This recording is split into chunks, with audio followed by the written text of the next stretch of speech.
Hi guys, welcome back to my channel. My name is Sandra Grace for those who are new here, and this is a series called the Sophie Table Talk, where I talk about things about the Sophie Davis Biomedical Education Program, and I'm here with some friends who will introduce themselves. So hi, my name is Robert. I'm a second year. Go follow my IG _RAMYR_. Right, go for that, don't worry. Hi, my name is Christiana. I'm also a second year. Okay, so since application season just closed and interview season has started for Sophie, we're going to talk a bit about the application and more about interviews, and hopefully that'll help some of you guys that are interviewing now or in the coming years. In terms of application usually goes live around the ending of October, beginning of November, so keep a lookout for that for those who will be applying for the 2023-2024 season. And in terms of the nitty-gritty of the application, so you need about 5 recommendations. I believe like 1 or 2 of them has to come from a science teacher. 1 of them has to come from your guidance counselor. 1 from like a activity or like an internship or something, like 1 from one of them people. Yeah. And then I believe 1 of them you get to like choose your own. Yes. And the one that you get to choose for your own, make sure you have like a really nice relationship with that person. I would say like choose the person that knows you the best. They'll write the best about you. One thing I heard is that like history teachers write the best letters of recommendations. They do. Also, it sounds like a lot of recommendations, but if you ask your like teachers and like ask for who you're gonna ask like early, you'll be able to get them in by the debate. So don't worry about the amount of recommendations. Just start, a little early. And don't worry about the amount of essays either, because there's 3 essays. But don't worry about it. Are you gonna talk about it or? I don't think I'm fit to talk about that. Alright, so I'm going to talk about the essays. So there are 3 essays. There is the meaningful, mission, and influence essays. All essays range about 200 to 350 words. If I'm not mistaken, I read about like 500 words. Don't be like me. Yeah, we're not going to talk about what she did. We're not going to talk about what she did. But yeah, I would say in the essays, be true to yourself. They just want to get to know you a bit more through the little topics that they're giving out. Tell a story. That's what I would say. Tell a story. They also ask you to put an image of yourself at the end of at least 1 of your essays. So be sure to do that. Don't be like me. I just did it because I'm like, they don't really know who I am. But I didn't read instructions, so That was me too. yeah, read instructions. Be very like, what's the word? Reading is fundamental. Yeah, read instructions because I'm gonna just say I'm not gonna say that quantity doesn't matter. It matters, but over quantity is quality. Yes. Make sure you hold that your essay holds something like precious, like your story, what you've experienced, just something that can, like show. Right, definitely agree with that. So they also ask you for like your hobbies that you do, extracurriculars, and that's really just to get a feel for who you are. I feel like they could tell a lot about a person like through like the hobbies that they do. Right. It's like, let's say you've like been doing track for like 3 years, and they would see that you're a person that can commit to something. So that's what they're really trying to see. And you can also like upload like your resume if you want to. And To add on to that, I mean, a lot of people when they read it, like they get scared because like I don't have a lot of medical experiences or medical volunteer, but I don't think that really holds that much weight. You could have one or 2. You don't have to have abundance in, as long as you show like you've helped your community or you want to be involved in your community somehow. I don't think you need to put a lot of emphasis on like being in research or working in labs or being directly or shadowing a doctor directly. Like you don't have to worry about that much. Not saying that any of that stuff doesn't matter. It does, but don't kill yourself if you don't have any of that experience. And don't forget to make sure you're on your guidance counselor or your college counselor about your transcripts and all that type of stuff. To make sure they get that stuff in. That's it for the application, and now we're on to interviews. So here at SOPHIE, we do have interview rounds. So let's just say your application went through and you get called for an interview. So let's clap for you now. So one step closer to becoming a SOPHIE. So here at SOPHIE, we are, well, all three of us are actually graced with the opportunity to sit and just speak to some of the interviewees before their actual interviews begin. And for those who've already met us, we hope that we've helped release some of your jitters and your nerves. And we're just glad to have met some of you guys, and I can't wait to meet more of you, you know?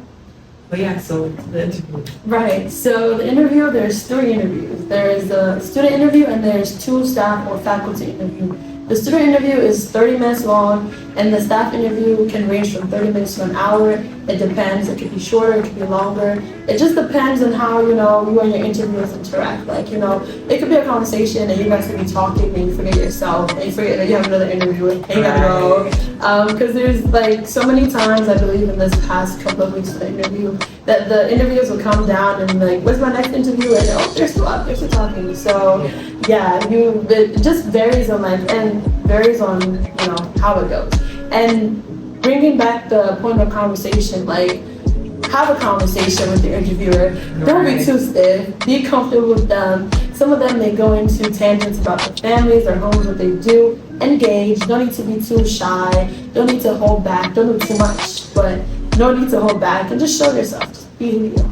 Definitely agree. And one thing I would say that I hope helps, a lot of our staff and student interviewers are super nice. I've never met anyone that said they've been intimidated by any of the staff or students. So that's just to keep in mind. A lot of them will relate to you in a way. So make sure that, not make sure, but like, how do I say this? Just keep that in mind for when you're interviewing. And I would also say that what I was gonna say was that sometimes it says in the interviews, the conversations could be so random. I know people who've talked about, I think, how beautiful the school looks for like the whole amount of time that it goes into different conversations. So it doesn't necessarily need to be like super academic based conversations. So that also keep that in mind. That's in terms of like the interview first.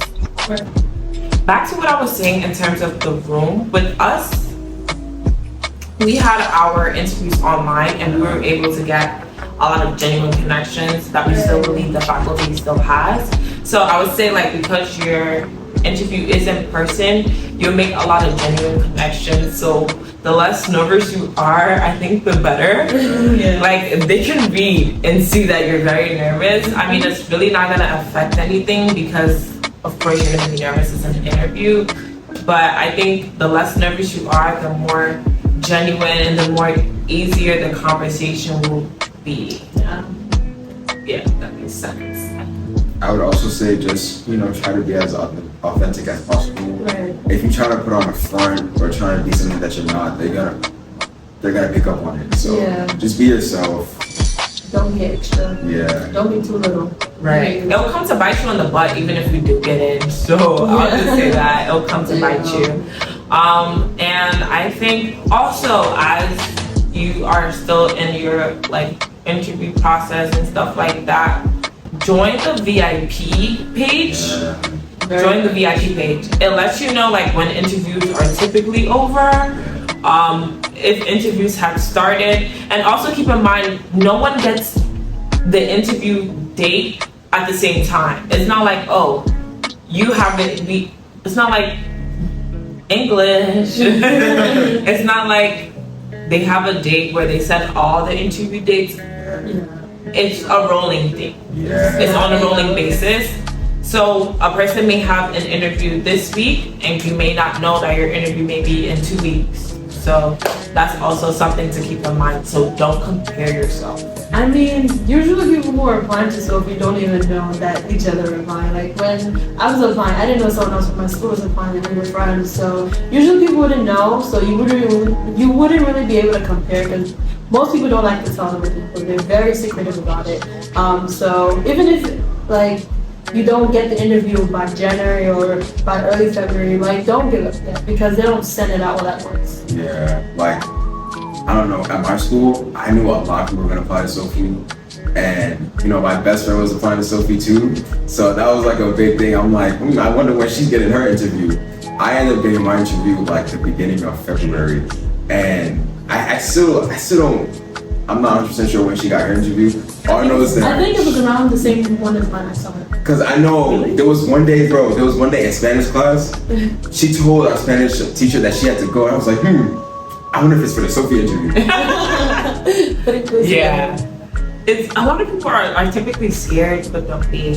So that's also something to keep in mind. Also, make sure that you apply to City College through the application. Very important. Because even if you do get into SOPHIE, you're still gonna have to get into City College because you're also a City College student. Yeah. And if you apply for Macaulay at City College, then you don't have to do a separate application for like regular City College.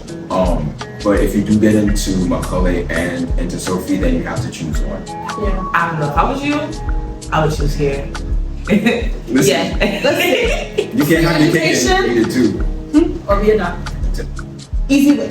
And Listen, honestly, either way is cheaper than a traditional route. Exactly. Right. So a win is a win. When is it? Win is a win. It's a win. Alright, and I also want to emphasize the student room where like it's meant to calm down your nerves. You're supposed to arrive about 30 minutes before. No one's there to evaluate you. Yeah. No one is there to evaluate you. So you can literally talk about ice cream, pizza, whatever you want. If you want to talk about how you like to sleep, we can talk about how you like to sleep. If you want to talk about how you like to go out sometimes and chill, get cute, makeup, basketball, football, any of that, we can. Like the student room where you're placed in before your interviewers come get you, it's literally just to help you feel calm. There are refreshments, and I'll eat them if I was you. The fruits taste real good. It is good. Tastes good, and I think that is it.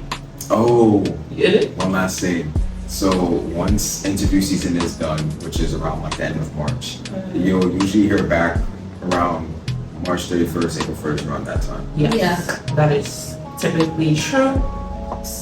So even if you don't hear your stuff, you don't see your email on the 31st, just wait till the 1st, because I got mine on the 1st. And I got mine on the 31st, so it's always different for. Don't panic. So I think that is all in terms of the application interview. If you do have any in-depth questions, feel free to DM us, email me, or comment.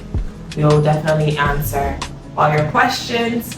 So don't forget to like, comment, and subscribe. Go do that. Yeah, Go do that. Go do that right now. right now. Right now. And we'll see you on another episode of the SOPHIE Table Talk. Thank you. Oh, nothing.